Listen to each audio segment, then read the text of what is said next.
So how to do factorization example 4 వచ్చేసి నేను కొంచెం లైక్ వేరే తీసుకుంటాను. ఇక్కడ చూడండి,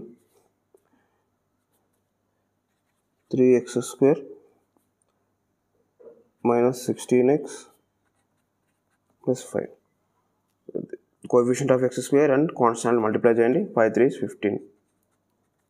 15 కదా, దీనికి ఒక ఫ్యాక్టర్స్ కనుక్కోండి. 1 into 15 2 డబుల్ పోదు, 3 5 15 5 3 15 అయిపోయింది రెండే. సో 1 into 15 కాబట్టి ఏం రావాలి మనకు -16 రావాలి. సో రెండింటికి మైనస్ పెడితే మైనస్ అయిపోయిందిగా.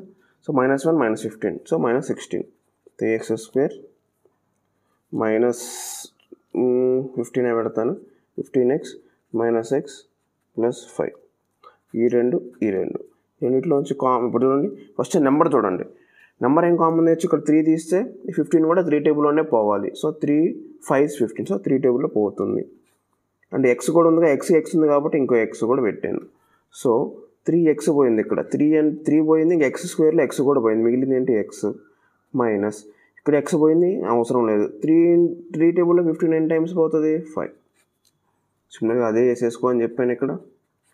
నెక్స్ట్ ఎక్స్ అనేది వెళ్ళిపోయింది ఇక్కడ, ఇంక మిగిలింది ఏంటి మైనస్ లైక్ ఎక్స్ అనేది ఉంటే దీని కోఎఫిషియంట్ ఏముంటుంది 1. So -1 into x -x -1 into -5 plus 5. So x -5 common తీసాం, x -1 వచ్చేసింది. ఇంకా ఎగ్జాంపుల్ అండి, 2x² -7x -15 100 -1. So coefficient and constant multiply చేస్తాం. 2 into 15 30 ఒక 1 into 30 2 into 15 3 10 30 5 6 30 అంతే రివర్స్. ఇక్కడ చూడు -7x వచ్చింది. సో -7x అంటే మనకు -7 రావాలి.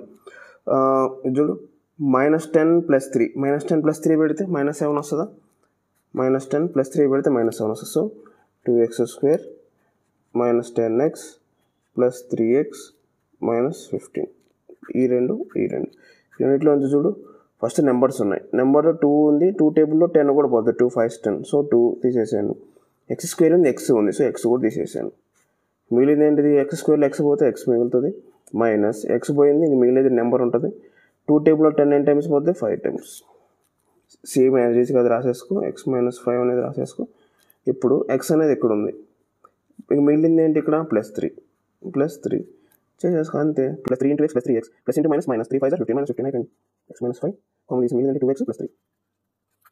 ఫ్యాక్టరైజేషన్ అర్థమైందని అనుకుంటున్నాను. ఇప్పటికీ నేను లైక్ ఇది 5th ఎగ్జాంపుల్, ఇది నేను చెప్పడం. ప్రీవియస్ 3 ఎగ్జాంపుల్స్ నీకు కోఎఫిషియంట్స్ లైక్ స్టార్టింగ్ కోఎఫిషియంట్స్ ఏమి ఇవ్వలేదు నేను. సో ఇక్కడ వీటికి నేను వేరే ఇచ్చాను అనమాట. సో సింపుల్ ఇది మల్టిప్లై చేయడం, కామన్ తీసుకోవడం, ఫ్యాక్టర్స్ రాసుకోవడం, కామన్ తీసుకోవడం అన్నీ అంతే, పెద్ద కష్టం లేదు. జాగ్రత్త ప్రాక్టీస్ చేయండి. అర్థం కాకపోతే మళ్ళీ కామెంట్ సెక్షన్లో మళ్ళీ ఎక్స్ప్లెయిన్ చేస్తాను. Thank you.